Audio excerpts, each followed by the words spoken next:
চলে এসেছি দ্বিতীয় পার্ট নিয়ে, কারণ নিজের হাতে রথ বানাবো। তাই জন্য এবার দেখো, ওই যে কার্ডবোর্ডগুলোকে আমি আগের দিন কেটে রেখেছিলাম, সেগুলোকে কিন্তু এবার আমি নিজের পছন্দ মতো রং করছি।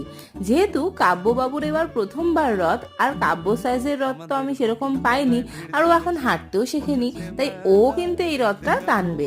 তো সেই জন্য আমি আরো সুন্দর করে একটা বাচ্চাদের মতো কালার দিয়ে ফিনিশ দেওয়ার চেষ্টা করছি। আর এখানে না আমি টেক্সচার করছি যাতে একটু অন্যরকম লাগে আর কি, রথটা দেখতে যতটুকু ভালো করা যায় সেইটুকুই চেষ্টা। তো এখানে আমি চাকাগুলো এবার লাগিয়ে নেব। চাকাগুলো লাগানোর জন্য এখানে আমি ডেনড্রাইট নিয়েছি, চাকাটা তো নিয়েইছি।